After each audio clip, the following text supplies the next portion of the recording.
Prosper Portland Board of Commissioners meeting is now convened. Pam, will you please call the roll? Commissioner Slick, Here. Commissioner Alvarez, Here. Commissioner Stoudemire Wesley, Present. Commissioner Myers, Here. Chair Cruz. Here. Thank you. Thank you. All right, I have a brief notice to read. As required by state law, Prosper Portland has provided an opportunity for the public to access and attend this meeting in person. There is also a YouTube live stream video of the meeting, and the public has had the opportunity to arrange in advance to provide virtual testimony. At this time, the public may provide written testimony to the commission by emailing prospercommissioners@prosperportland.us. Again, prospercommissioners@prosperportland.us. Thank you. All right, first off, commissioner reports. Does anybody have anything they'd like to report this month? I attended the Advanced Portland Advisory Committee yesterday, which I thought was a really productive and wonderful meeting, and had some really valuable updates that I think we're going to be reviewing today as well. So I wanted to just thank the Prosper team for that. Great, thank you. Any others? No? Okay, great. Then we'll go to the executive director report with Kimberly Branham. Good afternoon, Chair Cruz and commissioners. We are really in the thick of budget season. We are making major strides in implementing key Advanced Portland actions, and we are at critical milestones in the tax increment finance exploration process. So I appreciate the opportunity this afternoon to share some updates with the board that you're going to hear. And want to acknowledge that Prosper Portland is really firing on all cylinders. I've never seen us do so much in such a concentrated time. So really want to appreciate your engagement and leadership and the work of the entire agency. So to that end, earlier today, Prosper Portland co-presented 2 items at City Council. During the morning session, Council accepted a report that was prepared by Eco Northwest on the state of small business in Portland. There were 3 key takeaways from Eco Northwest's report that I think are worth sharing. The first is that small businesses employ a larger share of workforce in the Portland metro region than our peer regions and then the national average. The second is that small business employment has actually been more resilient in the post-pandemic economic recovery than larger businesses, and that there continue to be disparities in small business ownership, particularly for BIPOC entrepreneurs, and that is exacerbated by lower availability of capital. The report is really well done, and we'll make sure that we send it around. But Commissioner Rubio at that report noted that in alignment with Advanced Portland, she supports Prosper Portland's budget proposal to hire 2 new small business liaisons and to see a new City of Portland Office of Small Business at Prosper Portland. And that was a really key part of the conversation, was wanting to have there be an Office of Small Business that helped with, I'll call it, wayfinding and being that navigator within the city, not dissimilar from what we have in the film office. Our Economic Development Director, Shay Flaherty-Bettine, walked through the impact of Prosper Portland's many small business programs and resources and our early thinking on the process to stand up this new office. And want to reinforce that we are still in learning mode, where we want to talk to other cities that have an Office of Small Business, want to make sure that we are integrating and really appreciate the feedback that we heard, as Commissioner Slick mentioned, from the Advanced Portland Advisory Committee. But we really appreciated our partners at Portland Metro Chamber and the guest speakers who took time today to come and share their perspectives, as well as the high quality analysis from Eco Northwest. And then the afternoon session, Council accepted the TIF District Impact Report that was also prepared by Eco Northwest. The report was requested, as you'll recall, of Prosper Portland and the Portland Housing Bureau by City Council as part of the budget note, allocating some of the returning tax increment finance resources to Prosper Portland, the Portland Housing Bureau, and the Superfund cleanup, and comes at an important time as we consider the next generation of tax increment finance districts. You're going to hear more about the key findings from Lisa Abwaf but I just want to take a moment to express appreciation to the many folks at Prosper Portland who contributed to this analysis. So in particular, Justin Douglas and Tony Barnes, Lisa Abwaf, Shabri Vickers, Allison Schweiger, Hope Whitney, Sean Ullman, and Yume Delgado. It was a really big undertaking, and just appreciate all of the work that went into it. All right, a couple of announcements. So the Community Livability Grant application period is fast approaching. The Community Livability Grants, or CLG grants, provide tax increment finance funding to community-based organizations for projects that have a nexus to development, or that there's some physical improvement that a community-based organization needs to promote healthy, inclusive neighborhoods and to advance key community priorities. They are available within the Central East Side TIF District, Gateway, Interstate, Lenstown Center, and North Macadam TIF districts. They are open on Monday, April 15th, and they close on Friday, May 31st. The team is going to host a pre-application webinar on Friday, April 19th from 1:30 to 3 p.m., and we encourage any nonprofit organizations interested in the program to consider attending the webinar to learn about what makes for a strong proposal, project feasibility, considerations, and the permitting process. You can learn more at prosperportland.us/CLG for all the information. I want to acknowledge the CLG team, which includes Sharon Smith, Lisa Norwood, Nixie Stark, Yume Delgado, and Amy Nagy. And we are pleased to note that Prosper Portland is sponsoring and participating in this year's We Believe in Portland Central City Cleanup. That event is happening on Friday, April 19th.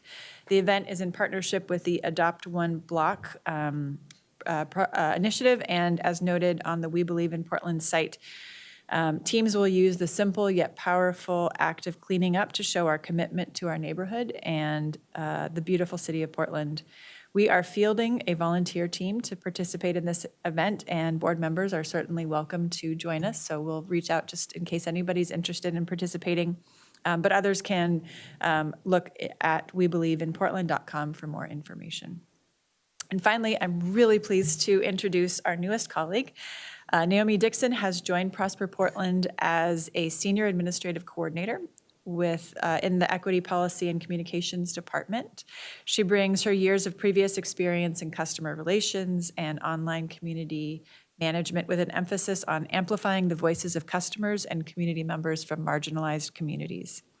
She holds a BA in Theater and Communication Studies from the University of Nevada, and when she's not at work, she loves to perform on stage and is particularly proud of her recent work as an instructor for the BIPOC comedy program at Kickstand Comedy. You can ask her about her rescue dog, Ash, astrology, or reality TV to get her chatting. We are so thrilled to have Naomi on the team, so thank you very much. Welcome. Great. Thank you very much for that report, and welcome, Naomi. We're glad to have you. Okay, next up, we have approval of the minutes. Would somebody like to make a motion to approve the minutes of the March 13, 2024 board meeting? So moved. Thank you. Do we have a second? Second. Thank you. All right, all those in favor of approving the minutes? Aye. Aye. Okay, Aye. thank you. Okay, next up, Pam, do we have any public comments? None provided Nope. through Okay. email. Okay. All right, then, we go straight to item 6, which is an update on the fiscal year 2024-25 budget development process with Tony Barnes. Welcome, Tony.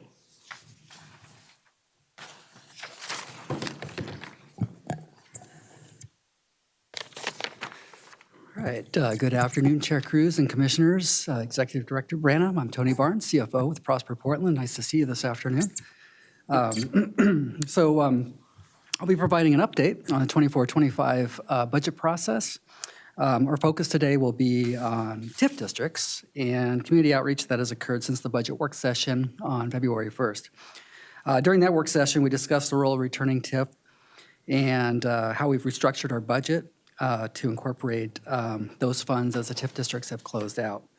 Today's review will focus more on updates from our specific TIF districts and our stakeholders in those TIF districts, and work over the last several months on how we're addressing some of the recommended changes that are going forward in our proposed budget. They'll go before council in May.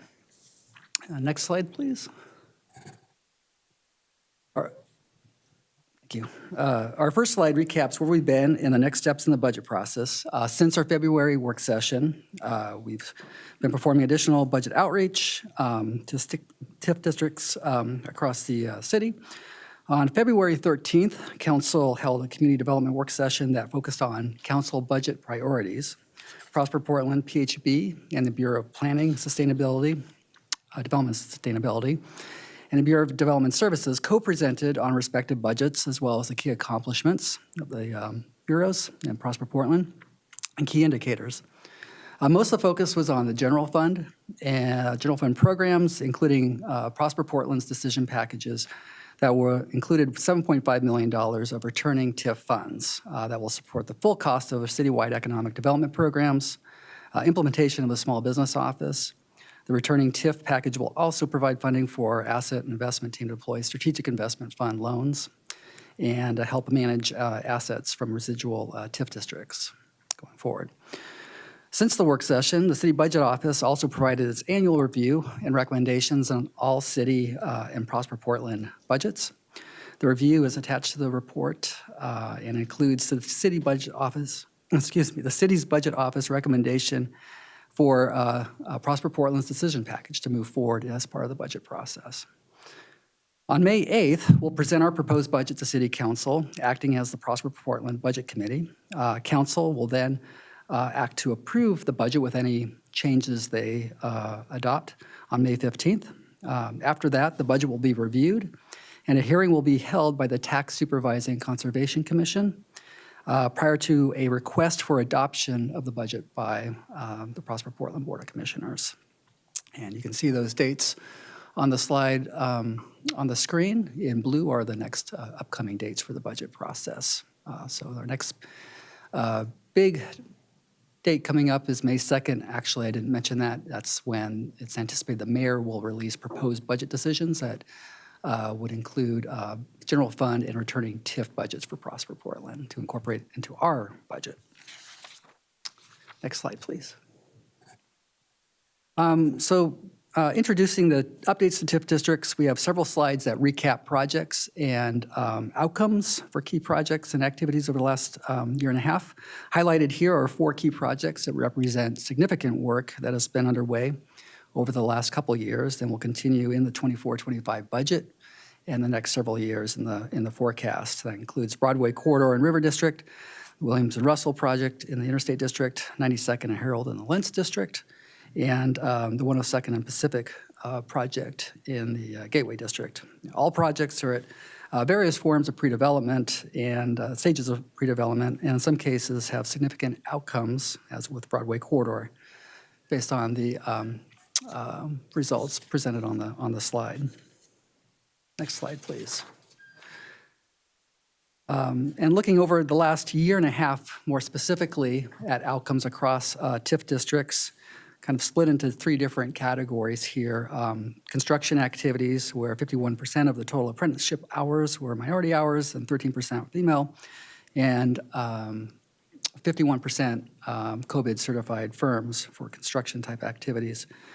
In financial assistance, there's about $1.6 million in business and commercial property loans approved, and 76 prosperity investment grants over that time frame. And then finally, on the far right there, asset management and lease commercial spaces and small business tenants, 12 across the 5 commercial properties managed by Prosper Portland over the last year and a half. So that kind of summarizes some of the key activities across all districts and different business lines. Next slide, please. Excuse me. So setting kind of the stage for the current TIF districts, they really fall into 4 different categories as represented here. And this is how we're starting to talk about it in the budget and talking about it going forward with City Council. What's key here is that there's active districts, sunsetting districts, districts that are concluding, and terminating districts. This is becoming a more important conversation, as you'll hear from the follow-up conversation around TIF exploration, since some potential new districts may overlap the existing boundaries of some of these districts. And so where existing districts fall within these categories and the actions necessary to be taken kind of go hand in hand with any potential new districts over the next 6 months to a year. So summarizing some of the key differences here, active districts are still collecting TIF and issuing TIF proceeds. Sunsetting districts are no longer collecting TIF and all bonds are paid off, but there are some TIF proceeds left in projects underway. Concluding districts kind of marks the point where all TIF proceeds have been spent, completely spent, and there might be a need for an amendment for a new district that might overlap in some of those boundaries. And finally, terminated districts kind of follows the conclusion where there's a notice that needs to be recorded with the county tax assessor to officially remove the boundary.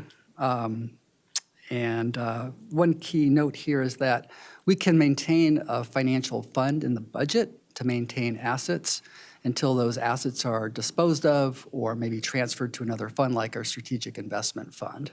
So there's a distinction between terminating the district as a TIF district versus how it shows up in our budget. We have some more time to resolve that. And that's kind of the framework in which we're looking at the budget going forward and how assets and resources and expenditures need to align. Next slide, please.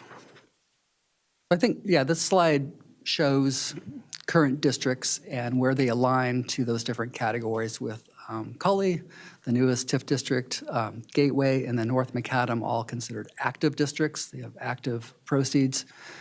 Sunsetting districts such as Central East Side, Interstate, Willamette Industrial, where there's no more proceeds to be issued, but there's some proceeds being spent down.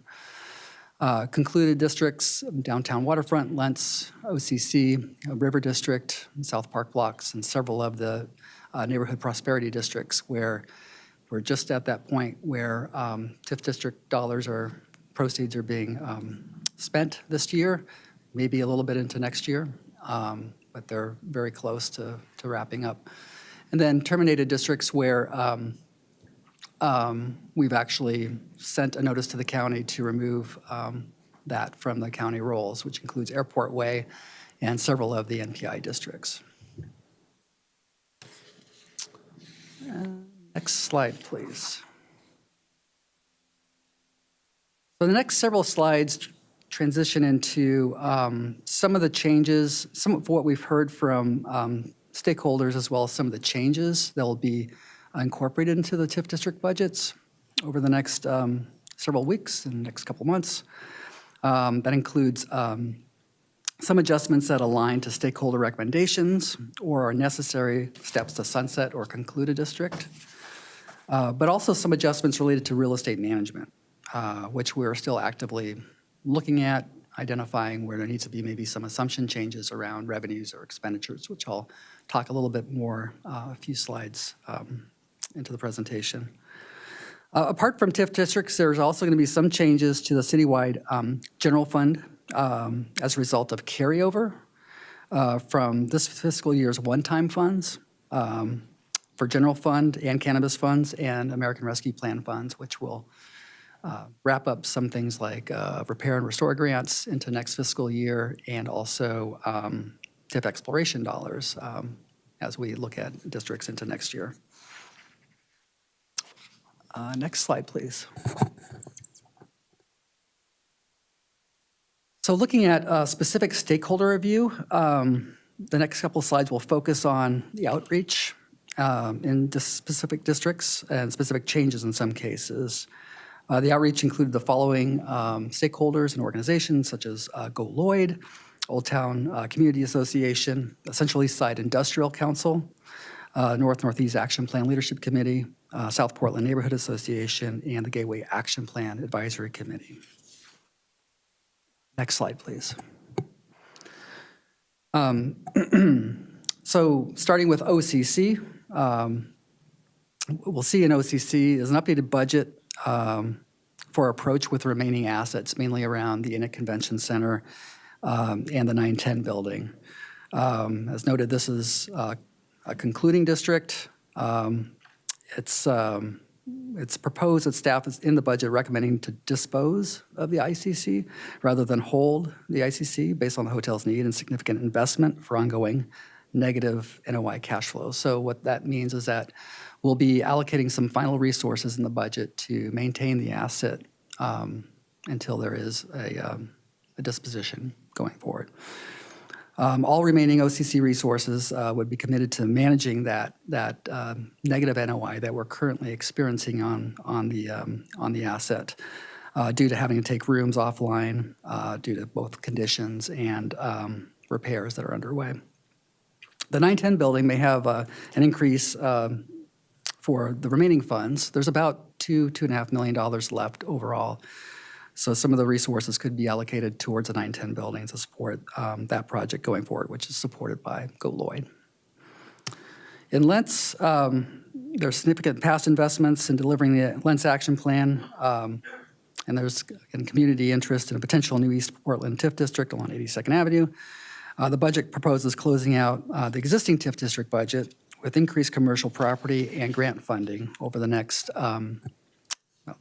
year, approximately 6 months. The final TIF proceeds would go to 92nd Herald Development and the housing set aside with some potential final increased grant for Prosperity Investment Program and community livability grants in the district. So those are the three primary areas, 92nd and Herald, housing set aside, and some additional grant funds to close out the district. And in Old Town, there is a letter from the Old Town Community Association that's attached to the report that identifies their priorities. Old Town Community Association requests shifting funds toward more near-term and mid-term projects with an additional ask to increase both grant allocations and allocations to the Old Town directly. Staff agrees generally with the shifting and resource to near-term and mid-term projects, but with a focus on supporting office to residential and other conversion projects that are closer to feasible than other new development. So there's right now requests of about $15 million plus of commercial lending funding that's in the pipeline that was not previously in play. So if these projects fully materialize, staff agrees with prioritizing and shifting fundings away from projects like Block 24, 25, and 4th and Burnside towards these office and residential and office manufacturing conversions. But in summary, this doesn't impact the appropriations in the budget. Overall, the appropriations for Old Town remain the same, and this becomes a programming and project-specific discussion that will continue over the next year. There was one request for additional funds for the skate park. However, at this time, I think there was about $250,000 budgeted in the current year budget for this project. I think the recommendation is about $1 million. Staff believes that there's sufficient funding through the park's assisted development charges to fully fund the project. So no further allocation of downtown waterfront or river district resources are being included in the budget for this project at this time. And next slide, please. The Central East Side, which we're looking at as a sunsetting district, the updated budget reflects an increased total of about $11 million in infrastructure spending this fiscal year, maybe into early next fiscal year, to support the OMSI campus. The increased investment is supported by the Central East Side Industrial Committee, who has long identified the workshop blocks and OMSI master plan as a strategic priority site within the district. There's also an allocation of $2.5 million to support development of the workshop blocks. Some of that is related to environmental cleanup across the 3 different properties there.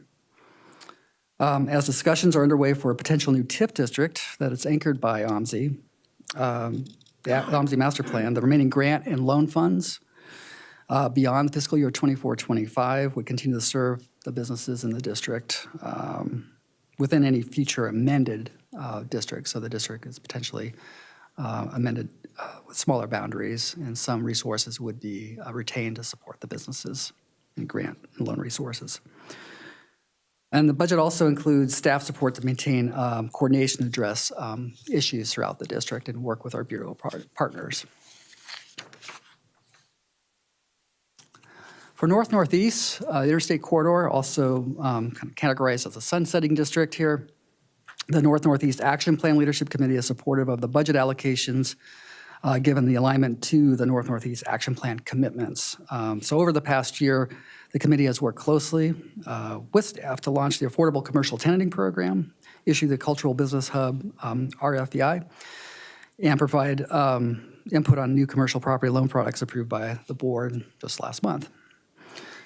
Any additional funds remaining will be tied to the increase to the maximum addendums that occurred several years ago. That's anticipated to be allocated in alignment with the action plan based on community input and additional demand coming from the launch of those programs. There's also a portion of the budget in North-Northeast that comes from program income. So that provides some new opportunities aligned to the new lending programs as well, such as property acquisition loan program.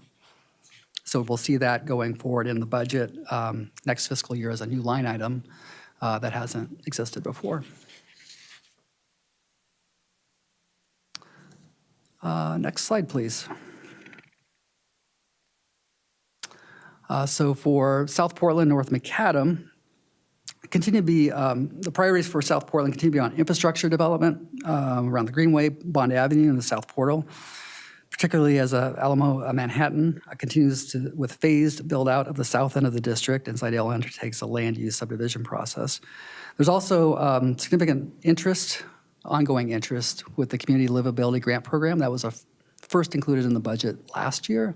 So this might be amended in the district, included in the budget for this upcoming year, some additional grant resources to support that. In Gateway, staff is wrapping up a process with the community to update the Gateway 5-year action plan and identified 4 key areas for investment. So we anticipate bringing back that plan to the board probably in the next couple months. The budget reflects a commitment, the committed investment to the 102nd and Pacific, shown on one of the intro slides, together with the anticipated need for more sizable loan and acquisition investments to support middle-income housing and mixed-use development in the district. Together with PHB's interest, these potential investments, along with PHB's housing investments, have the potential to pull forward funding. There's right now about, I think, $20 million sitting in contingency for the fund that hasn't been specifically allocated. So we're looking at how we can deploy those resources sooner. And so some of those resources potentially could be reallocated to both some of these economic development projects as well as PHB's housing set aside sooner than what's currently represented in the budget. So that might be a significant change that's coming forward.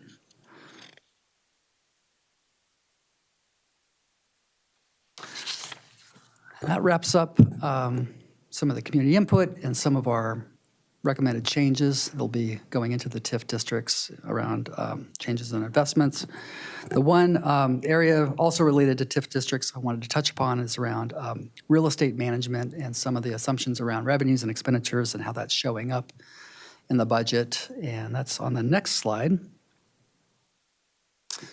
So the recap, changes in revenues and expenditures here related to Prosper Portland managed properties have been always a very key part of the financial sustainability plan, where any decreases in operating revenues coupled with higher operating expenses and sometimes longer development timelines since the pandemic have put more pressure on budgets in specific TIF districts. This was really highlighted in the River District, in the Convention Center, where we have the Inlet Convention Center, and the Convention Center garage, but also other districts.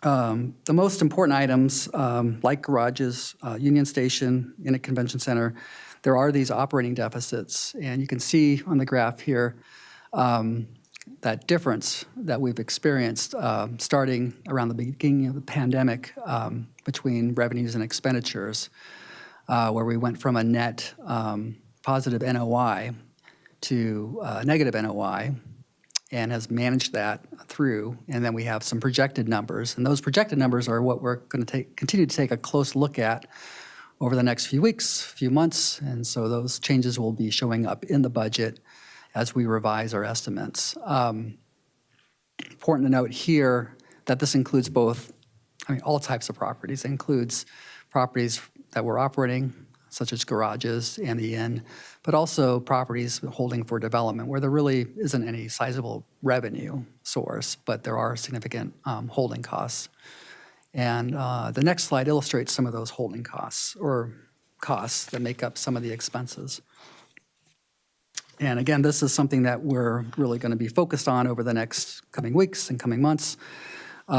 These two items represent about 25% of the total expenses and have grown over the last several years, and that includes insurance and security. What we see here is a climb over this year and into next year. The decrease in the forecast right now is based on the assumption of disposing some properties. So if those properties are disposed of, then we could see a major decrease in some of these expenses. However, if the timeline for these assets are increased, if they're farther out in the forecast, we'll need to identify resources to maybe maintain those assets and those holding costs. So that's a critical thing that we need to look at in the coming weeks and months as part of the overall portfolio and budget planning.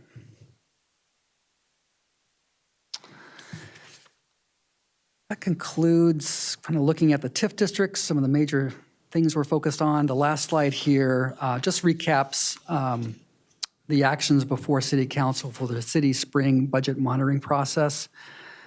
Excuse me.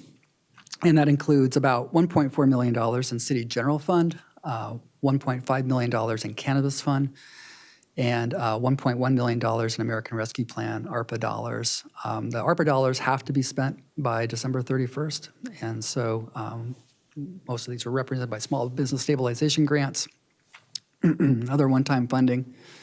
The cannabis funds, we carried over a significant portion of this due to a shortfall of cannabis funds based on the city's revised forecast and the decline of cannabis tax resources. There just simply wasn't enough resource to fund everything in the budget that the city allocated in this fiscal year's budget. So we worked with the city budget office to identify what dollars could slide into next year and be funded by tax revenues next year. So that includes a portion of the Reimagine allocation from this year, committed social equity economic development fund grants as well. So these grants, these programs that were committed to this year will be showing up in next year's budget and dispersing next year instead of this year. And some of that works well based on just the natural timing of disbursements. So we found alignment in some of these areas. And again, with the City General Fund, there's some dollars around TIF district exploration, the East Portland investment strategy, and more small business stabilization dollars that we identified could move over into the first half of next year too. So those actions are before City Council right now. They had their first, City Council had their first work session on everything in what's called a spring bump yesterday, and they'll be taking action in the coming weeks to approve that. And upon that action, we would incorporate that into our budget as well. So that concludes my presentation and comments, and I'm happy to take any questions, and I think help here too, in case there's some additional questions around asset management or TIF district activities. Well, that was great, Tony. Thank you. Great presentation. Does anybody have any questions, comments? I had a small question, and I think I know the answer to it, but I just thought it was worth asking to clarify for anyone who might be watching. I think there might be a semantic thing with what we call property management on your property management slide, which I think is if I recall correctly, the operating revenue and operating expenses, including property, what we typically call property management fees. Is that correct? That's correct. It Okay. includes, well, it includes all types of operating revenue, everything from parking fees on certain garages or lots to lease income and other permit fees. Okay, I just wanted to clarify for avoidance of doubt that we do not at Prosper operate a property management company that has revenues and expenses, so. Yeah. Thank you for that clarification. Any other comments, questions? No? Okay, we're good. Thank you. Thank you so much. Thank you. Yeah. Okay, next up, we have a second information item, which is an update on tax increment finance district exploration processes. So it's all TIF all day today. If all day, especially for Kimberly. Good afternoon, Chair and Commissioners. I'm Lisa Abwaf. I'm the Director of Development and Investment with Prosper Portland, and I use she, her pronouns, and hopefully Shay was able to join me remotely. He also had a big lift at City Council this morning, but he was planning on joining us virtually. Today, first, before I start, I just want to acknowledge what you're going to see in this presentation is actually a big lift by literally every department across the agency. So I want to just do kind of a thank you to legal who are drafting kind of plan documents through to our policy team that is working with us to make sure that we can get through City Council in a legal process, through to finance, who has done like a yeoman's lift in terms of modeling, through to both our managers in development and investment and ECDev. This really is kind of a joint partnership between the development team and the ECDev team. And I want to do a particular shout out to our project managers who are literally out there every day doing this work. So to Catherine Hardinger, Roger Gonzalez, Dana Decline, and Sarah Harpole, as well as Kiana Ballo. Okay, with that, I will start. It just felt like this is a reflection of so many people's work. So I'm here as their spokesperson, but certainly it is not me standing this up on my own. So we're here today, as Tony mentioned, we really see there's like starting to be a deep connection between the TIF exploration process, the creation of any new TIF districts, and how we're thinking about closing out kind of the last generation of TIF districts. So we thought it was an important moment to come to you, provide an update on what the process has been so far, what are we hearing and co-creating with community, make sure that there was room for discussion before you really move into, should there be support, kind of move into drafting formal plan documents. So the first chapter is about context and background, just rerouting us all back into where did kind of the direction to jumpstart this exploration process come from. So as a reminder, in Advance Portland, particularly tied to Objective 3, which is to foster a vibrant central city and neighborhood commercial districts, that goal actually called for and directed us to pursue the exploration process to take a look at new TIF districts, both in East Portland and the central city, for inclusive growth as well as stabilization. And we are doing this process in partnership with the Housing Bureau. So this is not Prosper alone. We're actually looking at it both from a set-aside and a housing tool perspective, as well as an economic development, small business and community development tool. Next slide, Justin. And when we think about housing, we think about it from the housing production, the strategy, the housing needs assessment that is being led by the Housing Bureau together with the Bureau of Planning and Sustainability. Just as a reminder, in all tax increment finance districts across the districts, there is a blended 45% set-aside requirement set by city policy for all TIF investments, and those resources go to affordable housing investments. It's the IGA you approve on an annual basis with the Portland Housing Bureau. And since 2000, TIF has actually funded approximately 8,500 affordable housing units in Portland. So a really important tool to the production of affordable housing. That becomes very critical when we think about the needs, particularly in the central city and in East Portland, as well as the development opportunities that exist and the density of development that can occur in those particular areas to serve both affordable housing as well as middle income housing, knowing that there's a gap across all income levels. Next slide, Justin. So this slide just kind of connects back. So what you'll see is I'm going to talk about East Portland. I'm going to talk about the central city. In East Portland, we have existing TIF districts like Gateway or Lents, some of which are active, some of which are concluding or concluded. In the central city, we have a number of TIF districts that are either concluded or sunsetting areas like Central East Side or the Oregon Convention Center or the River District or downtown waterfront, where we're also talking about potential new TIF districts in overlapping areas. And so we're really having to kind of make sure that we are aligning with the requirements of what it takes to close out a district as we're thinking about starting up new districts. And so there are deep connections between what you're seeing in the 24-25 budget that Tony walked us through, together with thinking about new TIF districts in these areas. Next slide, Justin. So again, taking a step back a bit, I think everybody in the room knows it, but I'm just going to say it for the record. So legally, we are restricted to having 15% of the city's total acreage and total assessed value within TIF districts at any one time. It's why it becomes important, those different phases of a TIF district that Tony walked us through. And this slide shows where Portland is and will be in terms of what kind of acreage and assessed value is available this coming fiscal year. So this becomes a very critical fiscal year. So what you see that become the really important numbers to this slide is in 24-25, we will have 11,186 available acres and 9.8 billion available assessed value for tax increment finance to be introduced in new areas. Next slide, Justin.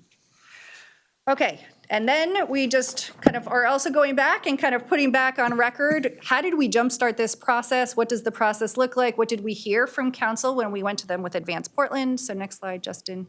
We received very specific direction from City Council via resolution that said, yes, go explore new TIF districts in East Portland and the Central City, consistent with Advance Portland and the housing production strategy discussions. They actually defined specific acreage and assessed value parameters for each of those evaluation processes, so they weren't kind of in competition or feeling like they had to kind of be in direct negotiations with each other or trade-offs with each other. They said, we want to make sure, coming off of Cully, we heard loud and clear from the taxing jurisdictions that they wanted to make sure that the taxing jurisdictions were there early with us and that we were balancing the impact of any new tax increment finance districts with our taxing jurisdiction partners, i.e. the schools and county. They reinforced the focus on priority communities. This builds off of a lot of the work that we did in Cully of making sure when we're thinking about engagement, how are we centering our most vulnerable populations and priority communities? And they directed us to come back in the fall with recommendations and updates. And so since summer 2023, we have been in a little bit of a sprint to make sure that we can both do a really robust community engagement process where the community understands kind of both the elements of a TIF plan and report, the process that needs to be undertaken, and they feel like their voice is heard in determining whether or not a TIF district proceeds, and if so, what's in the TIF district, and what is the TIF district. Next slide, please, Justin. So those two specific parameters that council gave us, for East Portland, the maximum acreage is 7,500 acres. The maximum AV is $6 billion. In the Central City, the maximum acreage is 1,500 acres, and the maximum assessed value is $3.8 billion. And these have become actually like really helpful parameters to help guide community conversations of what's key and priority for them. Next slide, Justin. So I'm going to pause before we really kind of jumpstart looking forward. What's the exploration process? What are we hearing? Kimberly mentioned that this morning or this afternoon, she and Echo Northwest provided, and Portland Housing Bureau provided an update to City Council that was based and tied back a lot to our boomerang allocation, but also it was a good moment to pause, look at how past tax increment finance districts have performed and had impact, and then think about how that informs our processes going forward. So this is a really high-level snapshot. Encourage you all to read the report. It's much longer than a single page, but just gonna go over this snapshot. The way that the table reads is Echo Northwest identified comparison areas. That's actually what you see as the top line. They then baselined all TIF districts, which is what you see in the second line, in terms of different community impacts. So housing production, private investments, job growth, rent, the generation of market or production of market rate housing, production of affordable housing, the change in BIPOC community demographics and small businesses. And then what you see at a TIF district by TIF district basis is how each of the TIF districts performed relative to the comparison areas And the TIF district, that second line is just a blended, like a blended combination of all of those. So relative to comparison areas outside of TIF districts, those inside saw, and again, this is across all the TIF districts, so it's important to think about both the aggregated as well as disaggregated data. They saw 6 times the amount of total square footage of development, 25 times the amount of high-density development, 4 times the growth rate in housing production, 5,300 units of TIF funding affordable housing, with 46% of all affordable housing units in the city, and 24,000 more jobs, which generally had 20% higher wage jobs. And I think when I get to the lessons learned, I want to touch specifically on the change in BIPOC status and some of the lessons learned that we see there as we're moving into our next TIF exploration process. So next slide, Justin. So it was a really helpful moment, I think, actually, to do this report. I don't know that we ever thought about it as connected to the TIF exploration process when we jumpstarted, but it has been really helpful to kind of ground truth the work that we're doing in our TIF exploration process. So when we look at that data, we've kind of moved into the key question of what have we learned, both from the report and just as an agency over time and thinking about how we do our work and how we're applying lessons learned. And the report highlights that TIF district investments remain a powerful tool for community development, together with land use and other regulatory frameworks. It's one that can catalyze job growth and increase housing production, and we learned that it's really important to generate new housing to help stabilize rent growth across a district where actually it's kind of a critical part of supply chain, particularly for new housing units. But it's also important that we think about how we're using it and that we need to use it intentionally, particularly when real estate markets are being very responsive, highly responsive in areas like interstate. And that we need to think about it as an effective tool for inclusive growth, and that's going to take intentional policy and intentional governance as we think about new TIF districts. And when we don't deploy it in that way, without sufficient attention to the needs of vulnerable communities, and our priority communities, it can actually exacerbate economic disparities in gentrifying neighborhoods, knowing that particularly BIPOC communities do not have equitable access to capital, equitable access to property ownership or business ownership, et cetera. Next slide, Justin. So as we look at kind of, I think we're taking that lesson learned off of the report, together with the Cully tax increment finance district model. And I just wanted to share, this is a slide we actually put together, I think, early on with City Council of like, what is Cully doing that's the same as old TIF districts? What is it doing that's different? What we learned coming off of the Cully process is collaboration with Cully partners on the development of the TIF district plan was really critical for our next generation of TIF districts. That a deliberate process and a community-centered approach results in a TIF district that's actually grounded in community stabilization and inclusive growth from A to Z. So from how we govern the TIF district, to how we think about the phasing of our investments, to what are the eligible projects for us to invest in, all the way through to how the district boundaries even got drawn. And that engagement, together with the ongoing committee that the board appointed, is actually really important in terms of centering the voices of people vulnerable to displacement and making sure that we have ongoing accountability structures that we hold to for this generation of the agency into 30 years from now. Next slide, Justin. So the 6 principles listed here actually synthesize what we learned from Cully, and this has become our guiding model for thinking about our TIF exploration process. Emphasizing the critical need to produce housing for a full range of income levels and to support economic activity, including both through stabilization for our small businesses as well as advancing inclusive growth. And these become our 6 principles that you'll see in kind of more detailed version in each of the TIF plans as they come forward.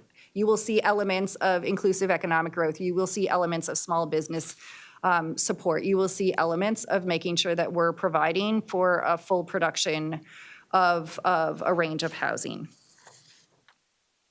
So that's like the backdrop to how we have come into the exploration process, and now I'm going to describe where we are in the exploration process a little bit. Next slide, Justin. So I'm going to start with East Portland and then move to Central City. So in East Portland, if you go to the next slide, We convened sometime in the fall 2023, late summer into fall of 2023. We actually convened a steering committee and identified an engagement process that involves a steering committee together with working groups. The steering committee is kind of representative of East Portland writ large. It has both community partners, neighborhood prosperity network representatives, taxing jurisdiction representatives, et cetera. They're really kind of holding the process across 3 different study areas together. They're making sure that that process aligns with council direction. They're making sure that they're like exchanging opportunities for learning across working groups. They're making sure that we balance to the allocation and direction that we receive from council. There are then sub-district specific working groups, which are the bubbles you see here, who are leading our district-focused engagement. So they're actually on the ground in neighborhoods and in community, working with community-based organizations to make sure that we are lifting up the voices from priority communities, making sure that we are hearing a breadth of voices, whether in support or in opposition. They are actually the groups that have defined and proposed draft boundaries that I'm going to share in a minute. And they are starting to draft and will continue to draft TIF plan priorities in the governance structure that then get get memorialized in an official plan. Next slide, Justin. So this just gives you a sense of like on a day-to-day basis, what is our staff and the community in? So we have steering committee meetings that occur once every other month or so. They gave specific data and maps that they wanted as study areas down to the working groups. The working groups developed district boundaries. They identified the key plans for the working groups to consider specific to each of those geographies. The working groups are then working that into kind of what are their critical vision, values, goals, and their project list. And they are also giving engagement guidance just to make sure that there's some consistency across working group areas. Next slide, Justin. This gives you a sense of how we're working our way through a list of each of the elements of a TIF plan. So if you look at what the steering committee and the working groups are doing, again, they each have kind of a different scale of resolution of charge in representing community, but we are co-creating TIF plans with them and if there is support for a new TIF district. For everything from boundaries to project lists, to implementation principles, how are we going to phase our investments, to what is in the governance charter and the governance structure that they prefer. Next slide, Justin.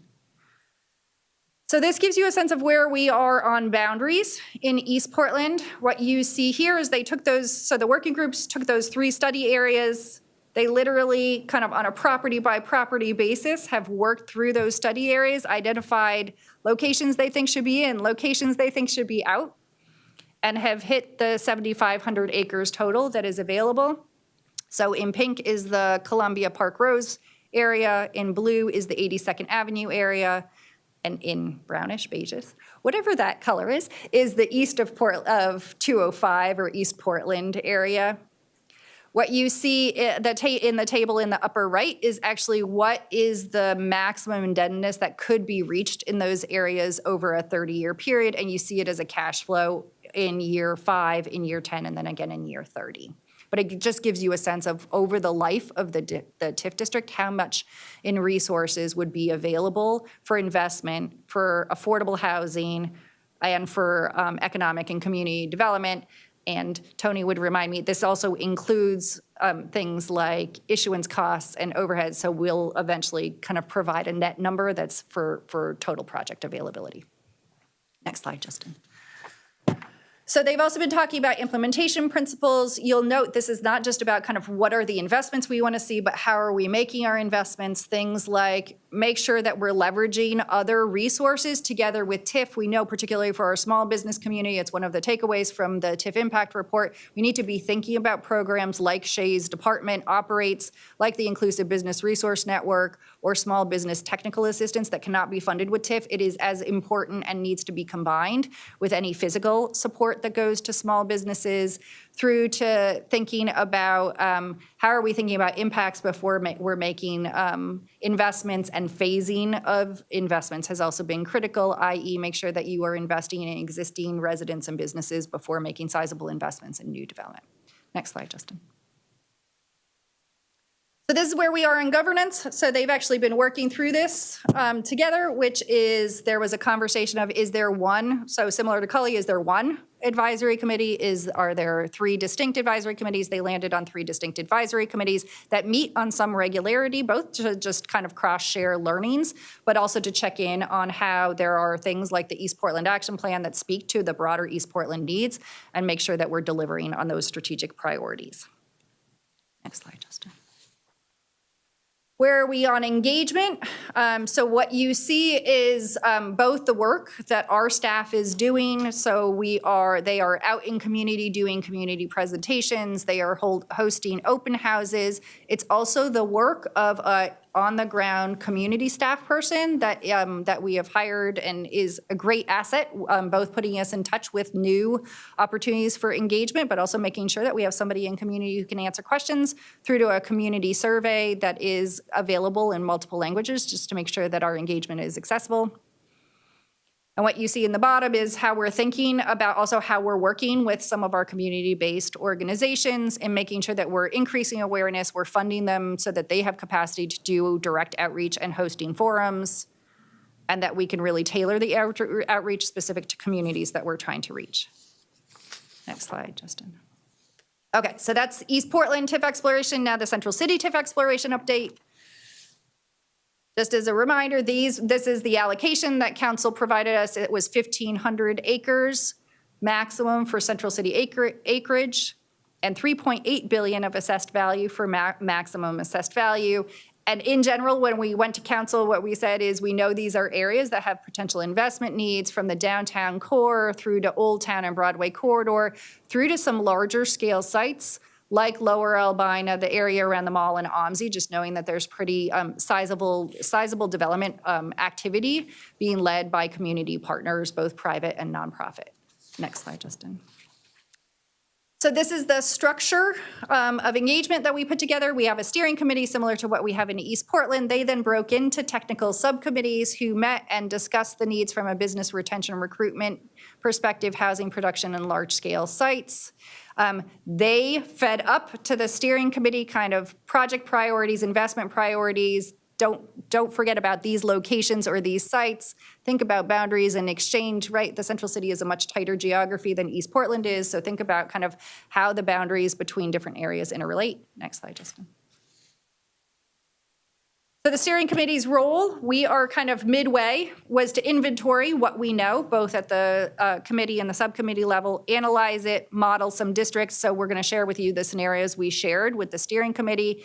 We will then move into kind of refining what proposed districts, and we will take those back to them later this summer in anticipation of then starting to actually draft TIF district plans. Next slide, Justin. You can jump to the next slide. So the 3 scenarios that we took to the steering committee, one is scenario A. What you'll note in this is there were a lot of conversations and interest in the idea of connecting the east side waterfront all along from kind of southeast to northeast. I think there's also that interest in downtown and kind of what is the future of Waterfront Park. But it expanded the amount of what is the Central East Side today that could move into a new TIF district. So that's the purple area. The orange area is the area kind of almost anchored by Lloyd Mall. It actually comes down south of 84 and picks up some of the Central East Side, or some of the area that's in the Central East Side today, knowing that that's where you have kind of the Blumenauer Bridge and potential connections there. That actually reduces some of the assessed value that we have available for the west side. So you see that the yellow or the downtown area gets smaller than what you see in scenario C. And then we modeled, and you'll see this when we get to scenario C, we modeled Old Town continuing to be combined with the Broadway corridor area as key connectivity up and down Gleason or Everett, et cetera. Scenario B said, what happens if we prioritize kind of the west side? Knowing that downtown is really challenged right now, how much of the downtown core could you put in a new TIF district? That's what you see in yellow. And then knowing that Old Town and Broadway corridor continue to be important, but you'll note that the green gets smaller, for lack of a more technical term. And then in scenario C, we started doing kind of some balanced modeling that said if the east side districts got smaller, how much more acreage and AV would you have to play with on the west side? And what you see in what we called C1 and C2, so the green and yellow on the top and green and yellow on the bottom, is also thinking about from a governance perspective. We wanted to make sure we know that investments in Old Town are really critical as they are also in downtown, but we wanted to understand from a governance perspective, would folks prefer different districts on the west side or combined district on the west side? Next slide, Justin. And then this just gives you a sense of how, again, the 30-year maximum deadness would perform across those different scenarios. And we did this in particular to understand what was happening for the west side if Old Town became its own TIF district, kind of how limited would those resources be over a 30-year period, just so that that was visible to the committee as well. You'll see it's a pretty wide range, and the wide range is really driven by, we are both running like a more standard model, which is 3% growth, but we're also being more conservative in areas like downtown and Old Town. So we ran a model that's only a 1% growth, and then more aggressive in areas that could see sizable new development. So think Lloyd, think OMSI. We ran it at 5% for the final 5 years of the TIF district. So we'll continue to refine this kind of as we're landing on a kind of recommended preferred district. We can run a more refined model with Tony's team. Next slide, please. So similar to the East Portland process, we also have investment priorities. I don't think any kind of surprises from this list, but this is the list of priority kind of opportunities that each of the subcommittees identified. And again, they will look different if we are talking about them at the Lloyd district than kind of in an OMSI or OMSI Central East Side district. But we know that these are the key components that we need to be thinking about across the Central City TIF district areas. So in terms of engagement, next slide, Justin. So we have been doing most of our work to date with the steering committee and the working groups. We will now move into a sequence of community presentations. We know there are standing organizations like the Central East Side Industrial Council, Portland Metro Chambers, Central City Coalition, et cetera. So we'll actually take the scenarios, we're starting to take the scenarios out and discuss the scenarios with folks just to make sure we're capturing their input. We'll host an open house here later this month into next.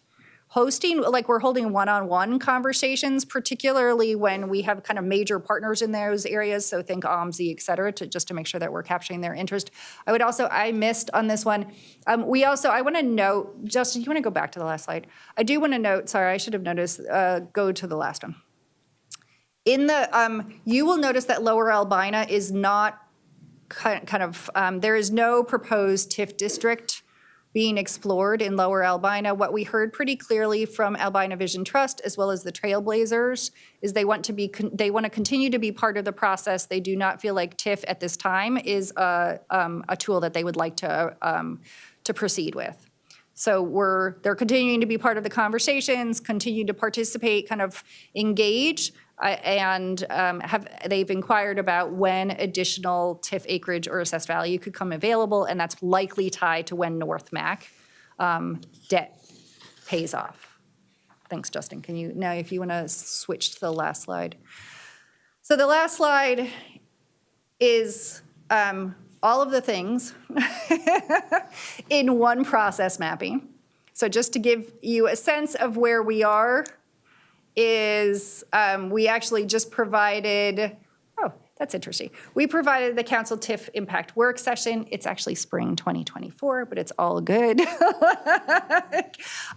Next, what will happen is we'll continue to work with our steering committees and our working groups to bring forward kind of all of the material and input and co-creation that has been happening at the working groups, at the subcommittees, et cetera, into specific TIF district areas, so boundaries, project lists, recommendations around implementation principles, and recommendations around governance. Those will need to come together by summer of 2024 for us to then move into a formal presentation to you of those proposed TIF plans, districts, et cetera, and materials. And then we would move into kind of a more formal legal process that exists where we need to take it through Planning Commission to make sure the kind of findings alignment with plans, et cetera, in anticipation of getting to council sometime later this fall.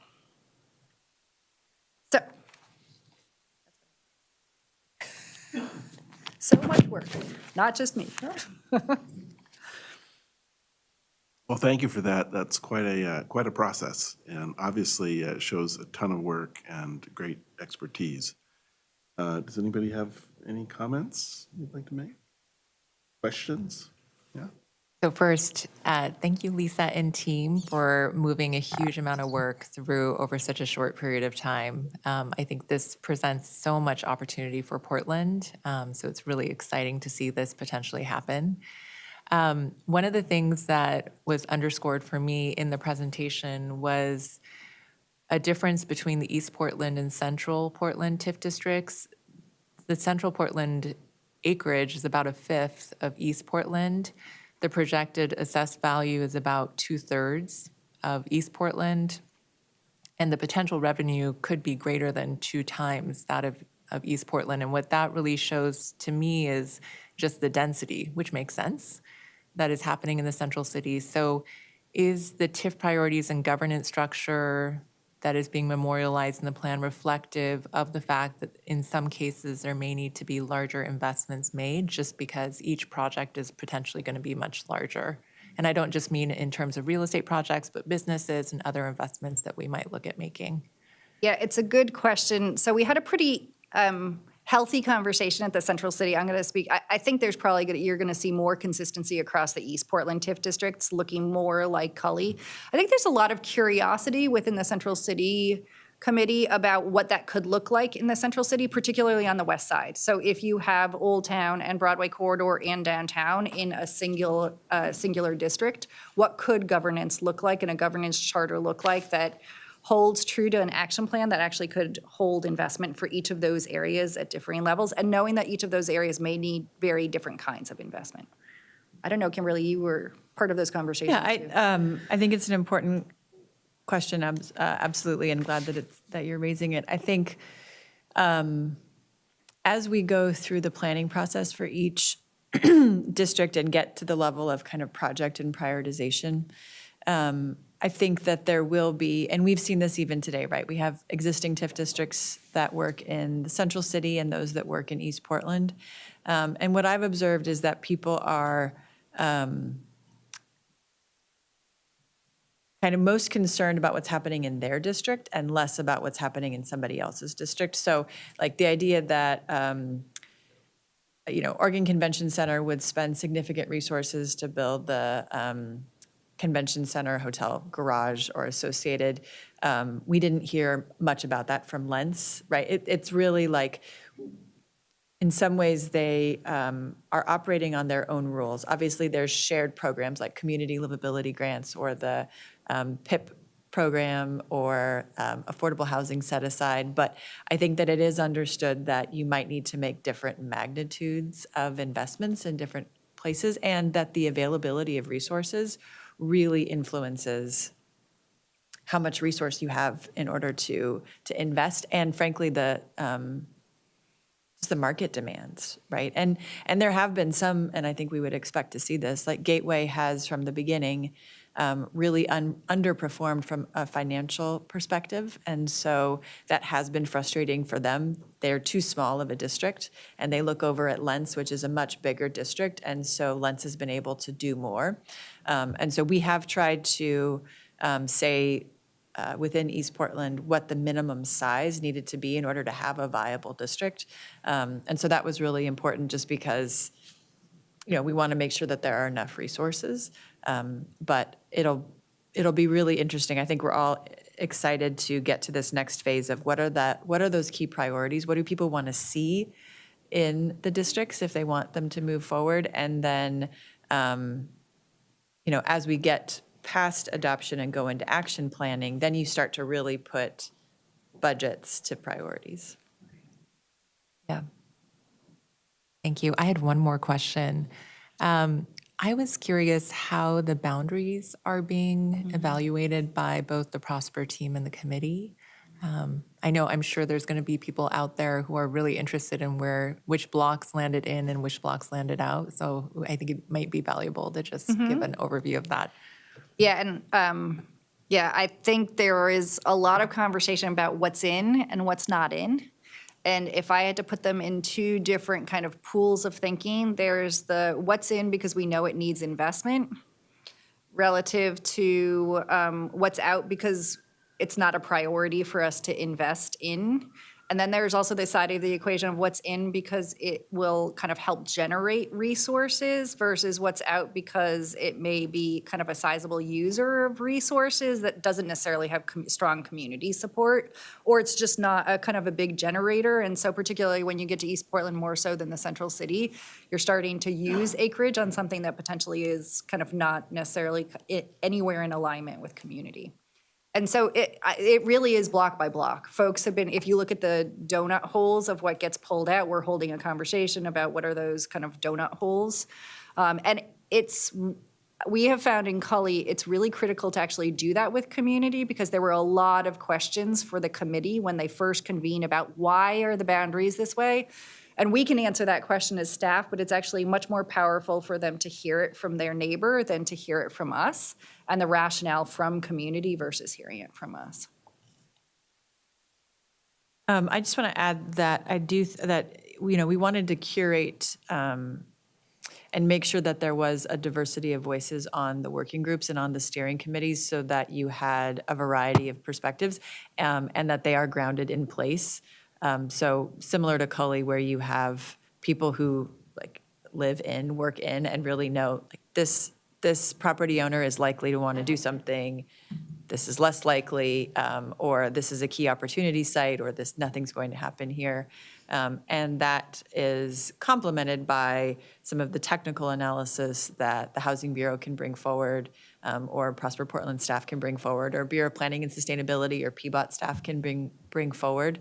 I think I would just say, like, looking back a number of years, it used to be a little bit more of a mapping exercise, like what's the zoning, and it was drawn, still with care, I don't mean to be dismissive, but I think the value of having people who are on the ground and who are bringing a business voice or community perspective is really allowing, hopefully, the boundaries to not just work from a theoretical zoning standpoint, but actually be something that could lead to a project at some point. This may be already part of the plan. I think it would be helpful if we at least maybe shared a high-level summary of some of the discussion points that were had when the boundaries were being determined for maybe the central city versus East Portland, or even for specific districts. Because I think it might provide a level of education and transparency about how those boundaries were determined. Because I think it can feel, and I know there's a huge amount of work happening in the background that we all don't see, but it can feel arbitrary when you look at a map. So that might be helpful. Great recommendation. Yes. First off, just want to congratulate everyone for the hard work. I know that the entire team has been working diligently for months to get here. So it's really exciting to see. It's really wonderful just to contemplate some of the options that are being presented, and I can imagine what some of those conversations might look like. I'm curious, like specifically looking at the central city kind of map, if any thought had been given to some of the timing of the programs that are being offered at a federal level from an infrastructure perspective that might be complementary to some of the projects being considered. And I acknowledge that the timing may not work out in terms of like where we are from a planning perspective, but just broadly, there's a lot of federal money that's coming, whether it's for ports or for just waterfront activities. As I look at the central city map, it's obvious that like the unifying principle across all those districts is the river, and the river is there. And I can't help but imagine like what sort of the confluence of federal money, this unique moment that we are in time with kind of planning what the next 30 years looks like in Portland. And, I know that at one point on the west side, there had been a highway that kind of got removed and a waterfront park that kind of contemplated access. Has anything, at a really large infrastructure, kind of level, like moving the I-5 sort of, highway to contemplate what an ambitious large-scale infrastructure project that would, be applicable for federal funding. Has that been discussed?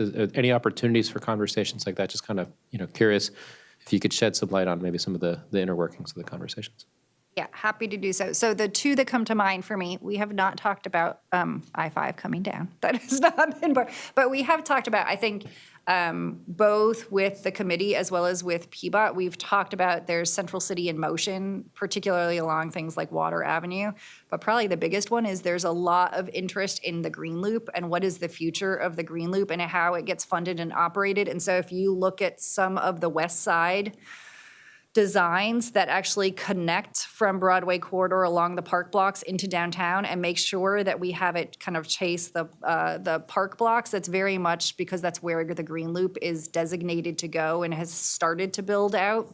And again, I don't know that there are sizable federal resources there, but from a transportation, like what connects our central city and gives it identity, that's definitely one that has been talked about. And then if you look at the Lloyd district map, we have brought it down to where some of the conversations are happening with the Historic Albina Advisory Board, with the Albina Vision Trust around capping of I-5. So it does bound kind of those areas that are discussed for capping. Thank you. And what I do want to add just on the, there's so much enthusiasm within the Central Committee for the waterfront activation. And I think there were two key takeaways when we presented these three scenarios. I would say that in general, people really liked scenario A because it focused on the waterfront.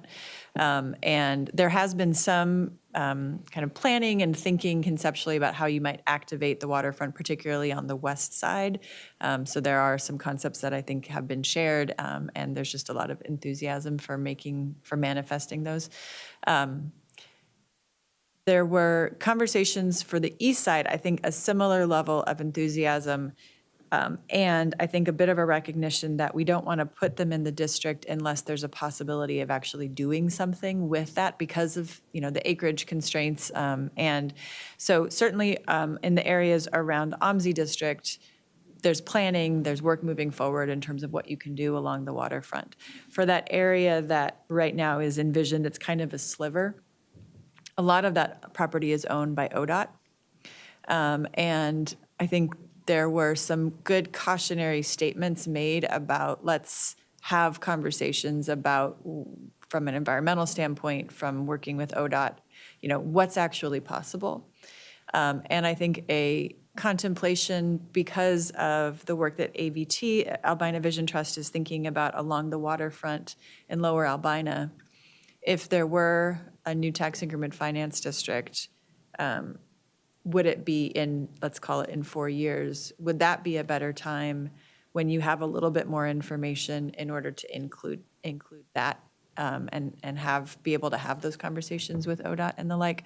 So it's an open question, and I think to your point, federal funding is really readily available right now, but we can have some offline conversations about the experience, just, or, and I know you know this, just working along the waterfront. And I think that there are people on the committee who are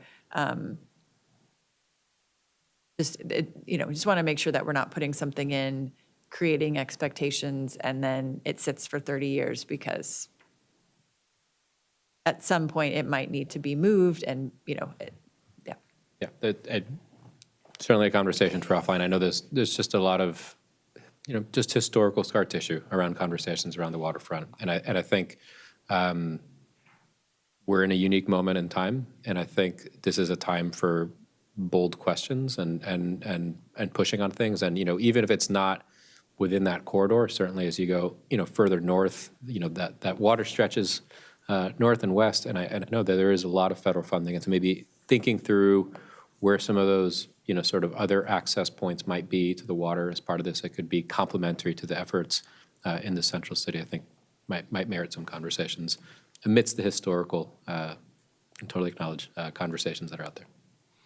Absolutely, and I think it'd be helpful for us to probably engage. There has been a fair amount of planning that's happened and been done by Bureau of Planning and Sustainability, and to a certain extent by Parks Bureau, and so it'd be great to engage with them just to see what they're pursuing as well. That would be really exciting. Yeah, okay.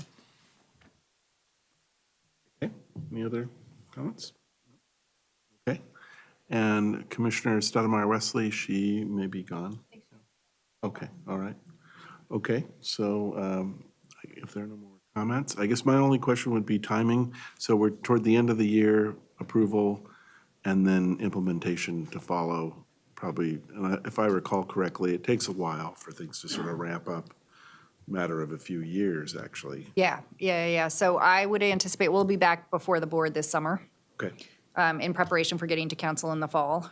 And then a fall approval would start the TIF districts actually in 25, 26. Got it. And then there would be a ramp-up period. It would look very similar to Cully, which is we would probably take the first year to do engagement. So 25, 26 would be a year of engagement, starting to kind of convene the committee, do at the action planning Kimberly mentioned, aligning the project list with immediate resources that are available for a 5-year period. 2007, 8 is probably. Great. All right, any other, we're all okay? Great, well, thanks very much. It was a great presentation. Thank you. So if we have no further issues, items, comments, then this Prosper Portland Board of Commissioners meeting is now adjourned. Thank you. Thank you.